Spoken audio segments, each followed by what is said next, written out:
देख रहे हैं एक्सप्रेस न्यूज।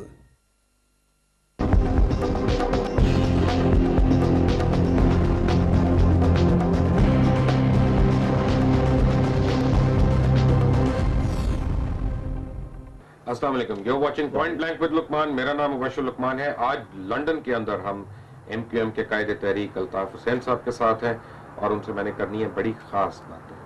आपका बहुत बहुत शुक्रिया कि आपने टाइम दिया। मुझे पता है कि बड़ा बिजी शेड्यूल है। आपके ऊपर लगे हुए इल्जामात 18 साल के बाद साफ हो गए जब ब्रिगेडियर इम्तियाज ने एक प्रोग्राम में आके कहा कि जिनापुर का नक्शा जो था वो सिरे से था ही नहीं। फिर ब्रिगेडियर हारून ने कहा कि वो नक्शा बांटने वाले नहीं थे। मैं यहाँ पे ना नक्शे की कंट्रोवर्सी में पढ़ना चाहता हूँ, ना मैं कोई पॉलिटिकल पार्टीज की लड़ाइयों में पढ़ना चाहता हूँ।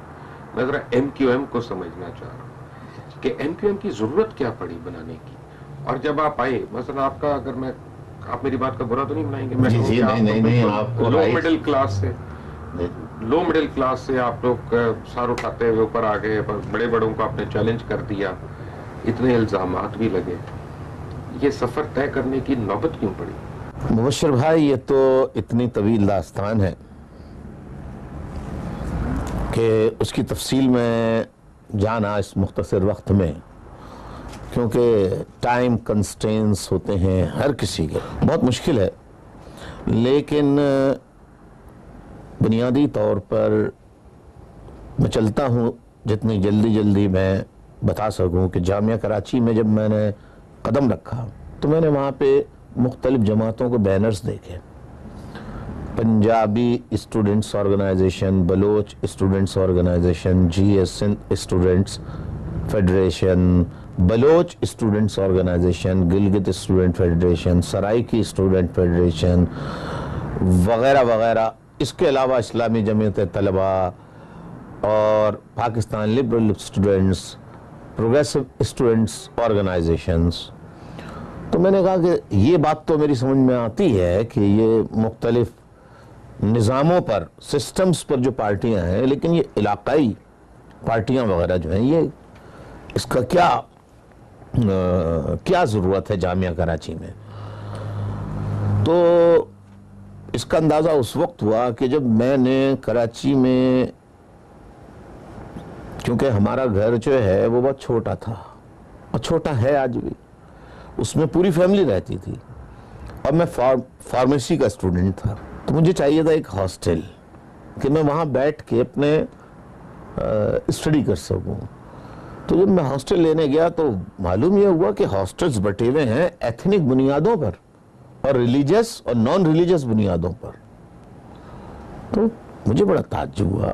मैंने कहा भाई, मुझे मेरा घर छोटा है, मेरा राइट बनता है, ये जामिया कराची सी शहर की है, मुझे हॉस्टल चाहिए। तो मुझे हॉस्टल नहीं मिला, लेकिन मैंने बड़ी कोशिश की। कराची के प्रोवोस्ट साहब से मैंने रिक्वेस्ट की कि भाई मेरी ये मसाइल हैं, आप कोई गुंजाइश निकाले, बड़ी मेहरबानी होगी। खैर बड़ी मुश्किल से मैं एक हॉस्टल का कमरा छोटा सा हासिल करने में कामयाब हो गया। जिस दिन मैं वहाँ पहुँचा अपने सामान वगैरह लेके, तो एक एथनिक ग्रुप था, मैं नाम नहीं लेना चाहता, जरूरत नहीं उसकी। खैर वो लोग आए मेरे कमरे में और मेरा सामान उठा के मेरा हॉस्टल से नीचे फेंक दिया और मुझे धक्के दिए, मारा पीटा और मुझे बाहर निकाल दिया। खबरदार, ये एरिया हमारा है। मैंने कहा एरिया, ये तो हॉस्टल है, ये तो सब कोई भी रह सकता है। तो मैंने प्रोवोस्ट से जाके शिकायत की और जो रिस्पॉन्सिबल अथॉरिटीज थी उनसे की। इसका कोई हल नहीं निकला। फिर मैंने कहा कि सारा एथनिक लिसानी बुनियादों पे हो रहा है, तो हमारे लिए कोई आवाज। मैं जमीयत के पास भी गया, प्रोग्रेसिव वालों के पास भी गया, लिबरल वालों के पास भी गया, किसी ने कोई साथ नहीं दिया। फिर मैं इस नतीजे पहुंचा कि जो लिबरल और प्रोग्रेसिव की जमातें, इनके साथ नेशनलिस्ट ग्रुप्स हैं और इस्लामी जमीयत तलबा के साथ जो अलायंस करती है यूनियंस के इलेक्शंस में, वो पंजाबी स्टूडेंट्स ऑर्गेनाइजेशन करती है। तो वहाँ पर उस वक्त उर्दू बोलने वालों के लिए कोई हॉस्टल अलॉटेड नहीं था, या ये कि जिस तरह एथनिक बुनियाद पर, लिसानी बुनियादों पे थे। तो मैंने कहा भाई हम भी तो तालिब इल्म में जामिया कराची का, हमारा हक होना चाहिए। फिर मैंने सोचा कि भाई अपने राइट्स के लिए मूवमेंट बनानी चाहिए। फिर मैंने ऑल पाकिस्तान मुहाजिर स्टूडेंट्स ऑर्गेनाइजेशन 11 जून 1978 को बनाई, और आहिस्ता आहिस्ता वो तरक्की करती रही। लेकिन हमको और हमारे कारकुनों को मुख्तलिफ जमातों की जानिब से जो अपने आप को नज़रियाती बुनियादों पर पार्टियां कहती थी, उनके कारकुनों के हाथों भी, और सबसे ज़्यादा इस्लामी जमीयत तलबा के हाथों और एथनिक पार्टियों के हाथों मारा पीटा जाता रहा। लेकिन हम भागे नहीं और हमने लड़ाई डटे रहे, वहाँ पे डटे रहे। और जो न्यू एडमिशन्स वगैरह जब होते हैं तो तलबा तंजीमें अपने अपने स्टॉल्स लगाती हैं, तो हम भी लगाते थे गाइड न्यू कॉमर्स के लिए।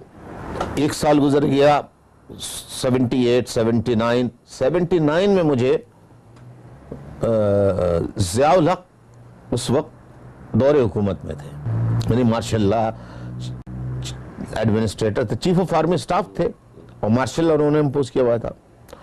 तो 79 में मैंने रिपेट्रिएशन ऑफ स्ट्रेंडेड पाकिस्तानीज जो बांग्लादेश के 66 कैंपों में महसूर हैं, उनको वतन वापस लाने के लिए एक मुजाहरा कायदे आज़म के मज़ार के सामने दूसरी जमातें भी कर रही थीं जो रिपेट्रिएशन चाहती थी, उनके साथ मिलकर मैंने मुजाहरा किया।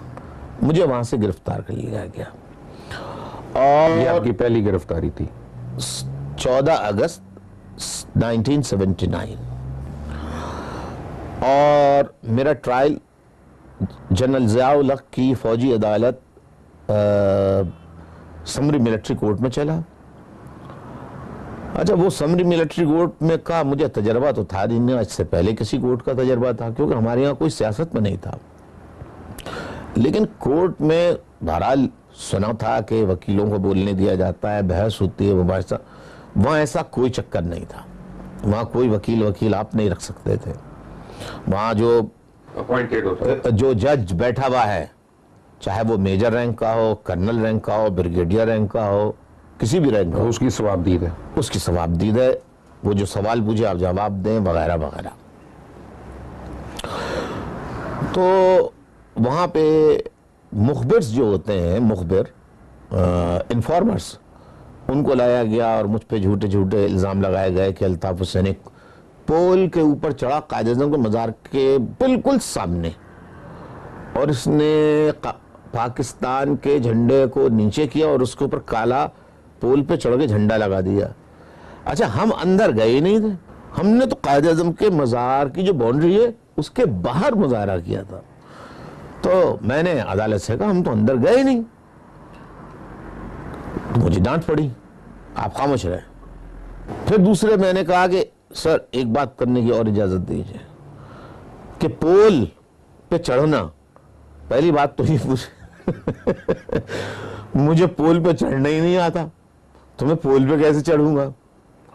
लेकिन साहब उस अदालत में बड़ी बड़ी दाढ़ियों वाले भी आए, टोपियां लगाए हुए भी आए, माथे पे यहाँ पे नमाज के निशानात भी उनके वो आए, और उन्होंने वो झंडा वंडा सब निकाल के दिखा दिया। और मैंने कहा कि मैं क्रॉस करना चाहता हूं। जब मैंने क्रॉस करने की कोशिश की और कुछ सवालात, फिर मुझे समरी मिलिट्री कोर्ट के जो मेजर साहब थे, कर्नल साहब थे, जो हेड थे, जो उसके जज थे समझ लीजिए, समरी मिलिट्री कोर्ट के, फौजी अदालत के, उन्होंने मना कर दिया, ये सवाल सही नहीं है। मैंने कहा ये भी सही नहीं है, वो भी सही नहीं है, तो फिर आपका जो दिल चाहे आप करते रहे, मैं कुछ सवाल ही नहीं करता। खैर वो सुनते रहे। कुछ दिन बाद उन्होंने 9 महीने और 5 कोड़ों की मुझे सजा सुना दी समरी मिलिट्री कोर्ट से। सुनने के बाद मैंने कहा थैंक यू।